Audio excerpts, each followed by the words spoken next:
Hey guys, I'm just gonna wait a minute for the chat box to pop up and for Facebook to catch up. It's telling me that I'm live now. So, I never know how long I should stare uncomfortably silently into the camera before the little pop-up comes on and tells me that I'm live, but all right. So I hope you guys are having a good summer. For those of you who are in this hemisphere, I believe some of you over in on the other side are probably dealing with winter weather right now. I need to probably look up where exactly that falls. So I'm always wishing people different seasons and holidays, but we do have readers from everywhere. I've got a surprising number over in Australia too. So, but oh, I hear my husband's alarm going off. He always lets our kiddo shut it off. So, I don't know if you guys can pick that up through the mic or not, but let's see. All right. I wanted to talk a little bit about the monthly giveaway for this month, obviously, for this month. But we're doing the Purgatory Lounge swag pack again. And we're doing that. I shared a little bit, I believe, in the newsletter. But for those of you that didn't catch it, we're doing that again because I have some fun plans for how to go about doing a little bit of marketing and just to have a little bit of silly fun with the Grim Readers to celebrate the release of this third spinoff when it finally happens next month. It's going to happen.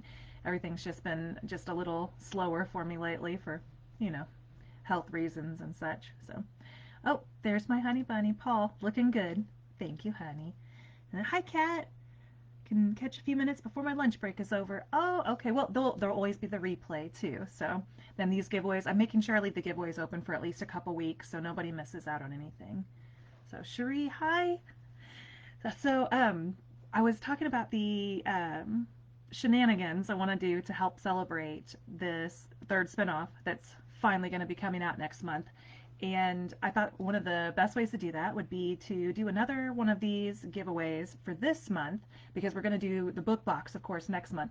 But I think I'm going to try to put together a fun little, probably like minute and a half video, reel, TikTok, like across platforms, possibly YouTube too. And I thought any Grim readers that would like to participate, as long as, you know, the idea of being on camera doesn't give you hives or make you want to hyperventilate. And if you have won or purchased one of these Purgatory Lounge swag packs, if you have one of the pint glasses, shot glass, both, I was going to collaborate with you guys, and I'm going to dress up as a Purgatory Lounge bartender, and I do the editing and splicing, but it would just be like less, like 5 seconds per reader if you wanted to participate, because I want to be able to get as many people involved as who would like to be involved. But of course you'd have to have someone off screen or just slide, you know, in and out of you exchanging a coin for a glass of ambrosia ale or a shot. And we can do, you know, whiskey, or I've got a few other things. So if you collaborate on this, we'll discuss it to make sure you get the beverage of your choice. We might even have a few garnishes on hand, like an orange slice or lime slice or something. But I thought you could either just come as you are and be like a soul that's just been brought over or working at the factory, or you could dress up as an angel or a demon. I've got a couple bookstagrammers that are talking about getting them pretty excited. I think it's going to be a fun little project. And then, of course, at the end, it'll be a little announcement saying that Death's Door, the third Return to Limbo City spinoff book, out now. But everyone that participates would get a raw copy of the completed and file. I say raw, but just so you can post it directly if you'd like. And then if you want to be tagged on any of the social media channels where we post it, you get tagged and plugged. So if you do run like any type of bookstagram, you would be tagged on it too to send some traffic your way. So, oh, I am missing comments. Oh, hi Dolores. Hi Mary. Hi Melody.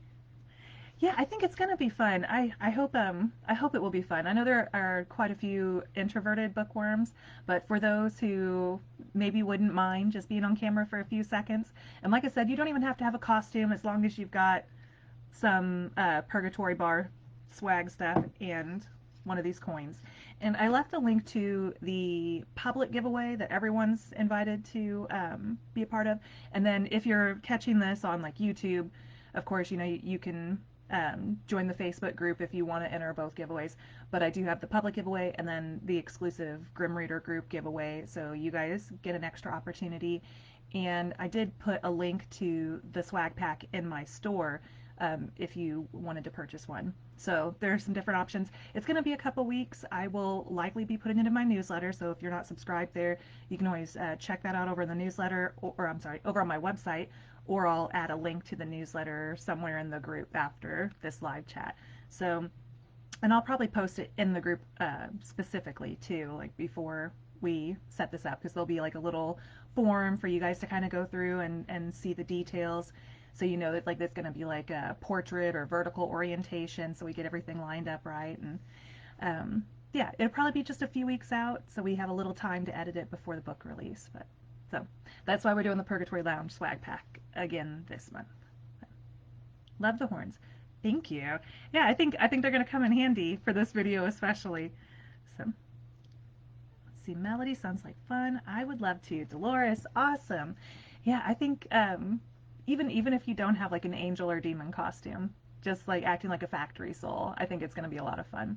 I'm looking at some different backdrops. Like I have some editing software, so I can see if I can find like a backdrop that looks like a bar and possibly have a little bit of like ambient sound of like bar noises and such.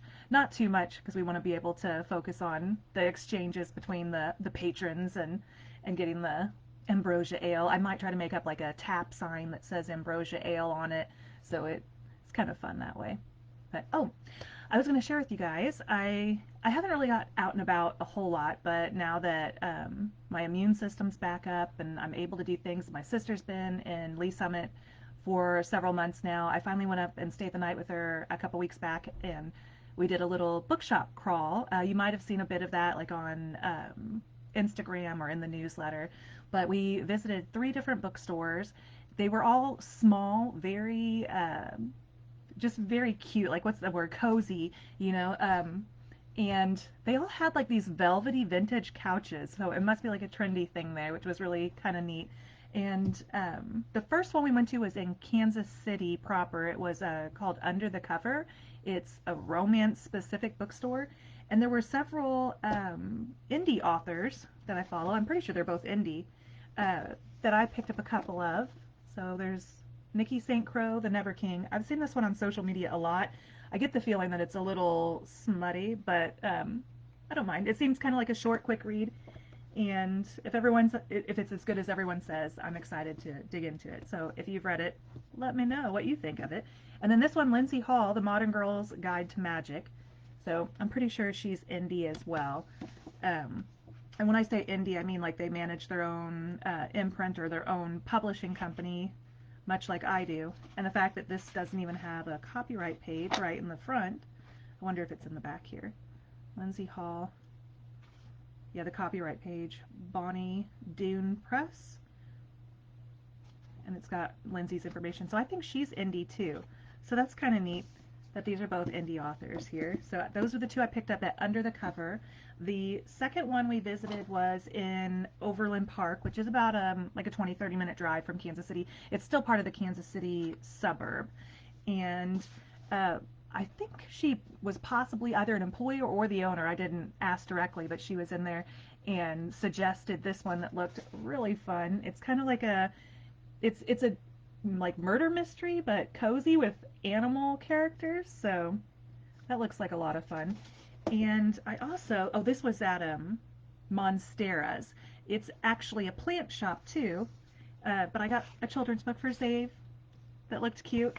And since it was a plant shop, and since I ended up accidentally loving another zebra Haworthia to death, another one of the very nice shop ladies helped me pick out this super cute spotted Hoya, and she's now in Morticia, the late Morticia's old skull planter, so let's hope I have better luck with her. And then the last place we stopped was called The Pretty Posy. It was a super cute store too. And I got this one there. So I think this must have been like a staff pick. It had a card on it with someone's short review that they liked it on there. So yeah, lots of fun stuff to be digging into. I've left some business cards and bookmarks up there, and so maybe in the near future I'll do an event with one or a few of them, possibly with my sister. She's still working on the second book in her Unicorn Shifter uh, fantasy romance. If you read that when it came out, that's been maybe 5 years ago. She's had a lot going on, of course, this big move and job changes. So the writing's been slow for her too, for different reasons. But it would be kind of fun to have a little joint signing with my sister in the city at some point. So I am missing comments again. Sorry, guys. So, Cherie, does it have to be just one person? I could get my acting group or to marry Queen of Scots to do something. I'd kind of like to keep it to just the grim readers who have read the books, who have like the glasses and shot glasses. If your group has read the series and likes it, of course, we can do like a group thing of all of you coming to the bar to try to um, purchase some, maybe a couple or three, and if you just have even one coin, to buy a round, because the coins, as you know, can be any amount depending on, things in the book, but we'll just kind of go that way with it. But yeah, if you'd like to, if they're fans of the book, because like I said, I'd like for it to mostly be for you guys who have read the series and loved it, something fun and special for us to do together. So, say Melody, just found my shot glass and coin. I just need a willing soul to help me filming and such. Um, yeah, and even if you don't, like, just having it on a counter in front of you and acting like it's being slid to you, you know, like it's gonna, we'll have a couple shots and a couple ideas, I think, when I come out with the form and all the details for it. So even if you don't have someone to help you film it, if you have a way of setting up your phone, and I have, I may put a link. I don't know how well you guys can see this, but I have like this camera mount that I got for really cheap on Amazon, and I've used it for like all my library chronicle videos that are over on TikTok and Instagram. It's really been very handy. I've got a gooseneck one, but it's a little more awkward to work with, so I save that to take to like the family get-togethers because we always like to do family photos. So let's see. Okay, got more pop-ups here. But yeah, and depending on what beverages you have on hand, even if you don't drink alcohol, because I really don't drink a whole lot anymore either, we do have a few things on hand, and I'll have a couple fun things, like we'll work it out. But even if we did like a 5-second exchange per reader and tried to keep it under a minute, and if I kept like an extra 10 seconds for buffer and to add the book at the end, that would still come down to maybe like 10 different reader exchanges. So I think we're going to have plenty of people that, if, like I said, I know a lot of readers are introverts and don't want to be on film. It's still an awkward experience for me. And if you've watched the Library Chronicle videos, I'm sure you've noticed that my face isn't in many of them. So, but yeah, I'm trying to get more comfortable with it, and I think it's going to be a fun little side project. I have a few other ideas, but this one seemed like it would be easy enough to tackle and easy enough for you guys to be a part of too.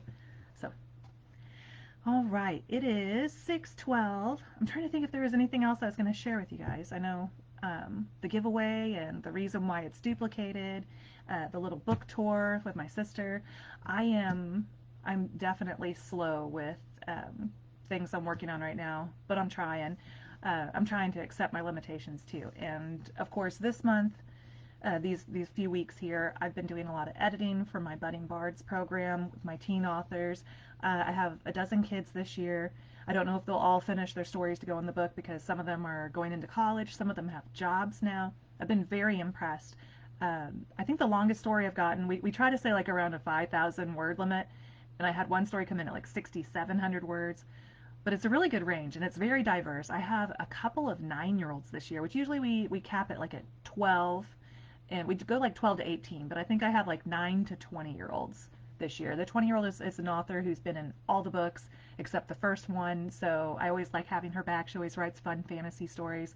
And a couple of the 9-year-olds, they're very dedicated. Like actually both of them have already turned in their stories, have already edited them. I think they wanted to prove themselves that, you know, that even though they were young, they could do this. And I'm very impressed by all of them. It's definitely taking up most of my desk time because my desk time is limited. Like my ankles are swollen right now from too much desk time today. But it's definitely it definitely takes a bite out of my work time, and it's making me nervous because I know I need to be spending that time writing my books because that's how I'm paying the bills and feeding my family. It's the reason why my husband's back to work and why I'd really like to get back at it so I can have him home again, because my time's split now between taking care of our son, homeschooling, taking care of the house, and now editing my budding bard stories. So I've really been considering, this is year 10 for me, and it's been a struggle, but I've been considering finding another local author to pass the baton to.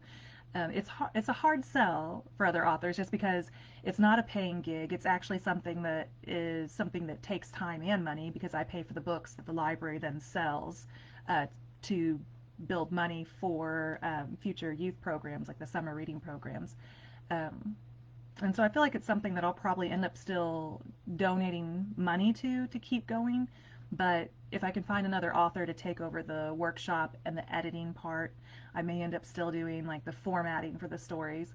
But so it's kind of a bittersweet thing. I know I probably need to let it go and focus my energies where they're needed, but I don't want to. So all right, I am missing a couple. So definitely an extrovert, Dolores. Good deal. I'm going to need a few of those to make this video. So, are you still going strictly with Kindle for your ebooks, Norma? Um, it's just for the original Lana series that I've put in Kindle Unlimited. The spin-off books are all wide, and they'll continue. Like the new ones will be wide. I haven't done anything with like the Blood Vice series yet, going wide. And I meant to set it up today, but I'm going to do an audiobook sale because I know those are more expensive, but I thought like $1.99 for the original Lana audiobooks to kind of, um, I guess, soften the blow for those who are upset about the ebooks no longer being available on their chosen platform. But in my personal store, I can still sell like the paperbacks and the audiobooks however I want. It's only the ebooks for books 2 through 7 that are under contract with Kindle right now. And they've been under contract, I guess, for about a month now. They've done pretty well. I want to say, if I go back and check it out, it's like around 45,000 page reads for the first month.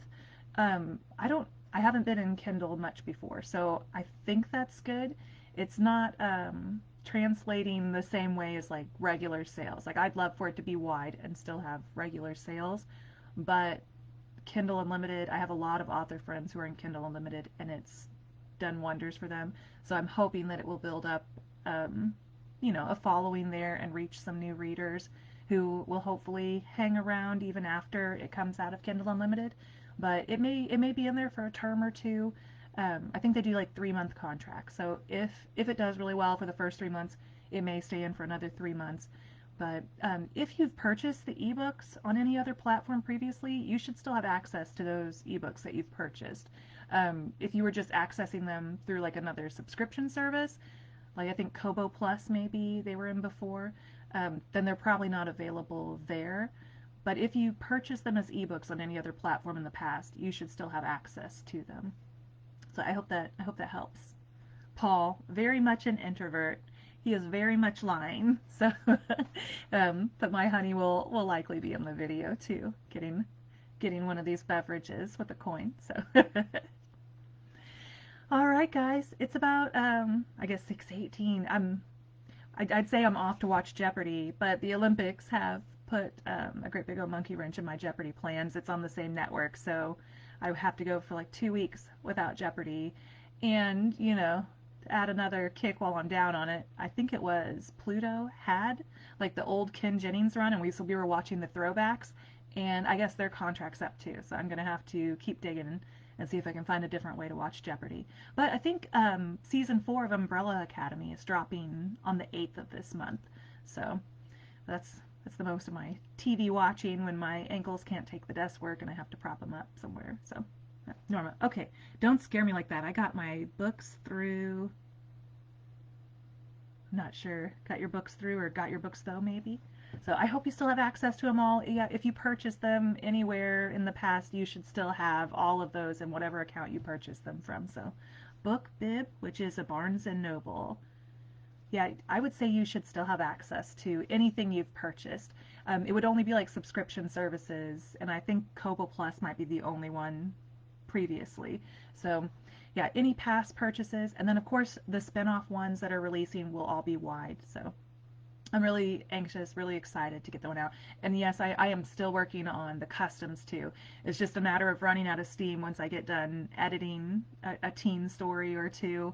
I run out of steam, the ankles swell, the dog needs to go out, somebody needs fed, just just life and the energy thing. Like I thought I do have more energy than I did before the cancer diagnosis, before I realized.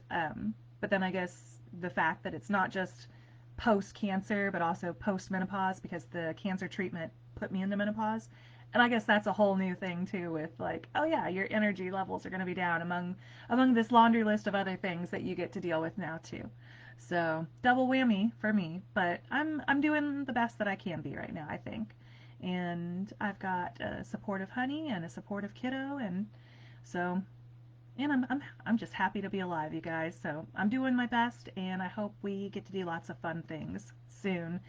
So let's see. I love the Umbrella Academy. Andrea, yeah, we're super excited. So it's 3 days. We're like counting them down. I can't wait. I honestly thought the last season was the last one because I hadn't heard anything about it for so long, and I was so very disappointed. So I'm pretty thrilled to know that it's going to be back. Oh, Jennifer, the joys of menopause. Yeah, I was not prepared to deal with those for another decade, but yeah, I'll take it. I'll take it over the alternative. So, but it is getting better. It is getting better. It's just a matter of really being careful and navigating a lot of things I didn't expect to be this soon. So, but so it's 6:20. I'm going to call in the family, my kiddo and the doggo. She's pitiful. I hear her outside the door right now. So, oh, Cherie. Yep, cancer treatments stink and the exhaustion is very real. I'm 30 days post radiation and up to 5 hours between naps. Oh goodness. Well, I hope the recovery improves for you too. Yeah, it is pretty exhausting, but you know, eat your veggies and drink your water, and hopefully you'll be bouncing back soon too. So the worst part of menopause for me were night sweats, Norma. Yeah. We have a fan that I keep on blast. So that does help. And I always have ice water nearby. So and I got my little hand fans. I'm not sure what I do with the one around here. So those help too. Oh goodness. Yep, just life. But I think we're all getting through it pretty well, all things considered. All right, time for the farewell cameo. All right, hop up here. Do you want to hop up and say goodbye? You want to put your paws right here? Come here. Come on. Are you tired? So I can get a... There she is. Here you go. So she's ready for good night snack. Savy, are you going to come say good night? Savy Thomas. You might be snacking on something. Is she a putt? She's a Great Pyrenees. She's a silly marshmallow is what she is. Oh, you're a good girl, Lulu. Yeah. Are you ready for snacks? Well, I guess Lulu's the only one making a cameo tonight. Sorry, guys. I think Save might be snacking on something. So, all right. Well, oh, Andrea, what a floofy puppers. Yeah. Oh, and Cherie, such a pretty baby. Melody, she's grown so much. Yeah, she is enormous. She's about 100-pound marshmallow. We probably give her too many treats, but she is very good at looking pitiful. I don't know if you guys can, you probably can't see her now. She's laying on my office floor. This is about the time of the evening where she starts to sulk and pout because she wants me to give her her soft food early. She's probably the most spoiled dog ever. She gets a hard-boiled egg in the morning and cookies anytime she goes potty, and then soft food at bedtime, and then she does her little tricks for treats right at bedtime for another cookie. So, so Norma, darn spell check. I meant Pyrenees. Yep, she is full-blooded. She was a friend of my husband's. They had a litter, and of course we weren't ready for a dog, but she chose Zave, our son, and it took about 2 more trips out, and she just kept coming up to him, and so we knew we were stuck. We just couldn't resist. All right. Oh, Darla, Toby advocates for more treats. All right. See you guys next time. Have a good night.